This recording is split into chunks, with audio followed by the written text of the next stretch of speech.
Isang araw habang naglalakad ako pauwi, galing sa trabaho, hindi ako nasundo ni Kuya Vlad dahil inaayos niya yung motor. Sabi ko ay magkikita na lang kami sa apartment habang ako ay pauwi. Nasundan pala ako ng isang lalaki na sa tingin ko ay nasa edad 30 pataas. Nagulat ako pagpasok ko ng apartment ay bigla niya akong tinulak at kinaladkad papasok sa loob. Doon ay nakilala ko ito, ang tauhan ni Papa sa kanilang farm. Binugbog ako sa loob at halos mamatay na. Hinang-hina ako na nagmamakaawa, pero nagulat ako dahil hindi pa pala yun ang katapusan ng ginagawa niya. Winasak niya ang suot ko at hinubaran niya ako. Kuya Allen, sa pangalawang pagkakataon, naghahasa ulit ako. Wala na akong lakas para manlaban.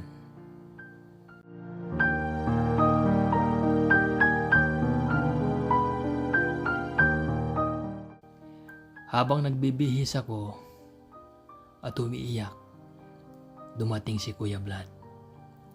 Bigla siyang tumakbo palapit sa akin at para akong bata na nagsumbong. Yumakap sa kama habang iyak ng iyak. Nagsumbong ako na binugbog ako at ginahasa. Alam naming dalawa na ang papa niya ang may kagagawan nun. Gusto ni Kuya Vlad na gumante at balikan ng papa niya pero pinigilan ko siya. Sinabi ko na hindi nila pwedeng malaman ang relasyon natin dahil baka pati ikaw madamay at baka lalo lang akong kasuklaman ni Emerald ng kapatid mo at tuluyan ko nang hindi magkita yung anak ko. Parang awa mo na, kuya. Huwag ka nang gumante. Parang awa mo na. Ang pagmamakaawa ko kay Kuya Vlad. Biglang napasuntok sa dingding si Kuya Vlad habang yakap-yakap ako. Napasigaw si Kuya Vlad. Hinang-hina ako habang umiiyak. Kinalong ako ni Kuya Vlad at dinala sa kwarto namin. Nakatulog ako na umiiyak habang yakap-yakap ni Kuya Vlad. Kinabukasan ay nagising akong wala si Kuya. Pero may pagkain at sulat akong nakita sa table. May pinuntahan daw siya saglit at babalik din. Naligo ako at kumain. Maya-maya at dumating si Kuya. May dalang mga gamit at tiket papuntang Cebu. Tiket naming dalawa pati mga dokumento ko sa aking eskwela. Sinabihan niya rin ng boss ko na hindi na ako papasok. Nagsinungaling siya na uuwi na ako ng Maynila. Gabi nang sumakay kami ng eroplano papuntang Cebu. Kuya Allen, iniwan ko ang Maynila na may pait ng buhay. Ganon din ang Davao. Sabi ko, bakit puro kamalasan naman ata ang nangyayari sa akin? Tiningnan ko si Kuya Vlad na natutulog. Nagpasalamat ako sa Diyos dahil sa kabila ng mga sakit at pait sa buhay ay may taong katabi ko ngayon sa lahat ng pagsubok na yon. Naawa din ako sa kanya dahil marami din siyang binitawan para sa amin. Ang pamilya niya, ang girlfriend niya, ang buhay niya. Habang tinitingnan ko si Kuya ay bigla siyang nagising. Bakit, mahal? Nagugutom ka na ba? Sorry ha, nakatulog ako. Wala, Kuya. Tinitingnan lang kita kasi hindi mo ako iniwan sa lahat ng nangyayari sa akin. Maraming salamat. Ang sabi ko habang nakayakap sa kanya. Hindi alam ng mga kakilala ko kung nasan na ako pati ang pamilya ko. pati ng mga kaprat ko sa Davao. Kung ano na ang nangyari sa akin, lahat ng kontak ko ay tinanggal ko. Maliban sa mama ko na sinabi kong ayos lang ako. At sinabi kong isang araw, uwi na ako sa Maynila kasama ang taong mahal na mahal ko. Ang akala nila ay ang asawa ko.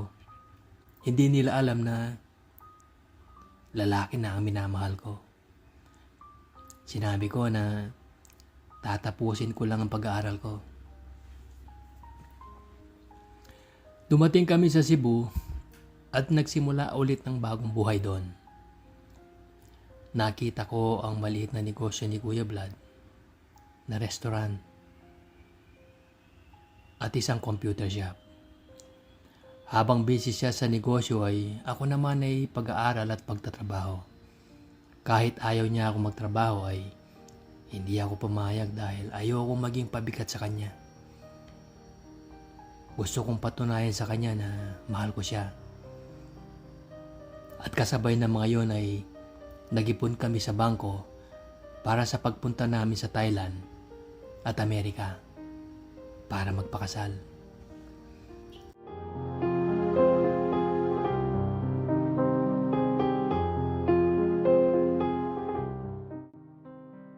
Mabilis lumipas sa mga araw.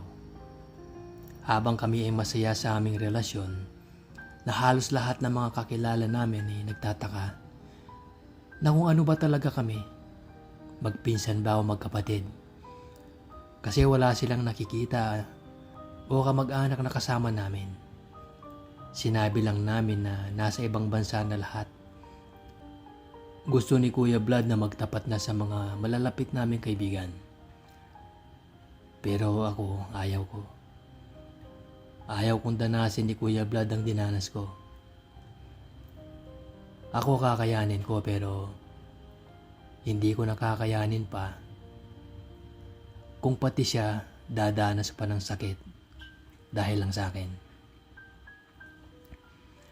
Pero wala talagang lihim na hindi nabubunyag. Isang araw, nahulog ang wallet niya at nakita ito ng isa niyang staff at kaibigan.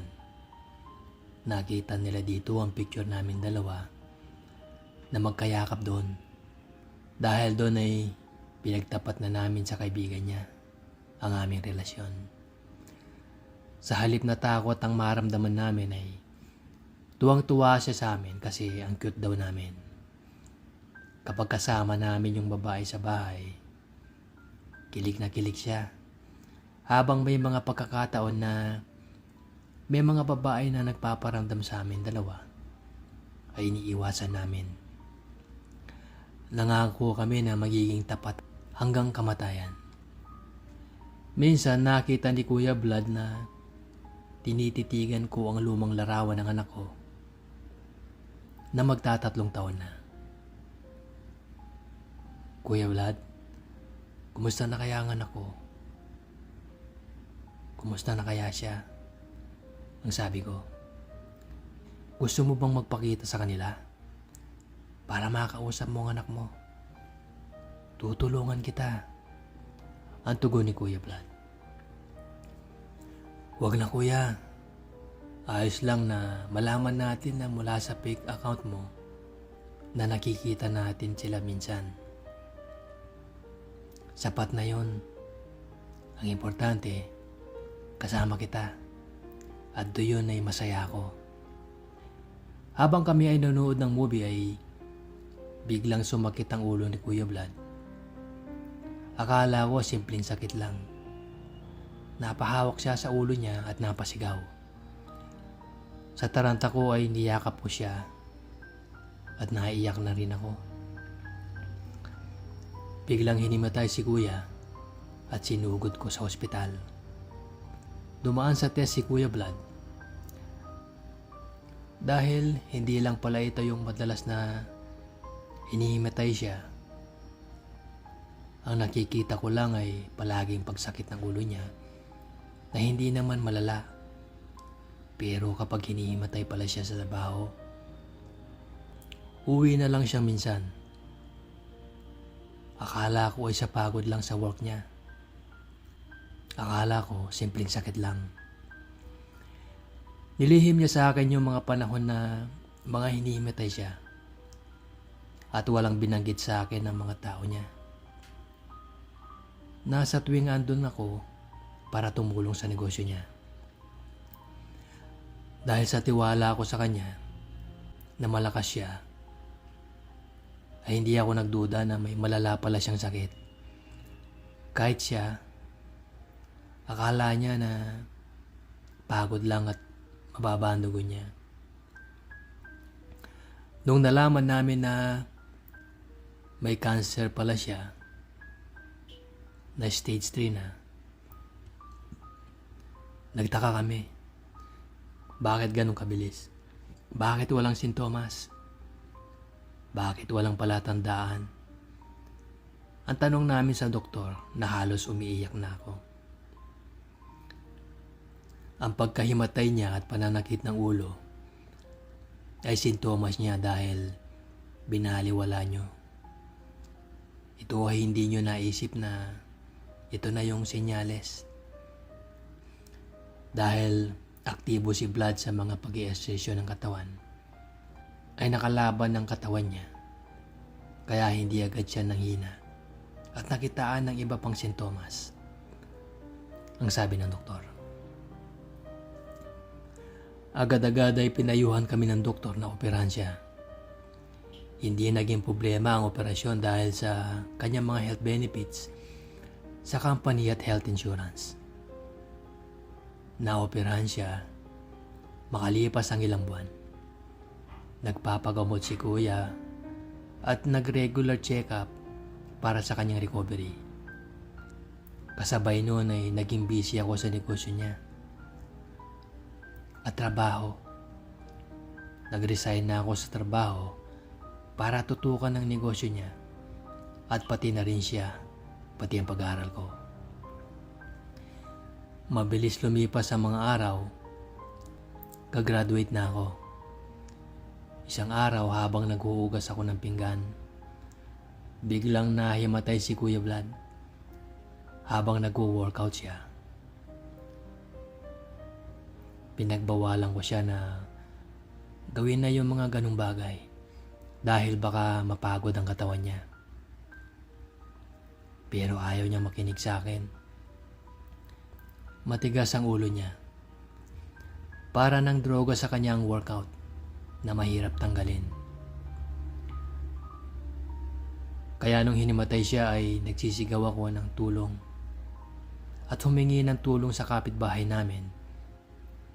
Dumating ang ambulansya at sa ospital na siya nagkamalay.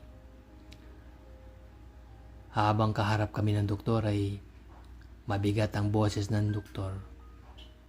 Habang kami ay kinakabahan na.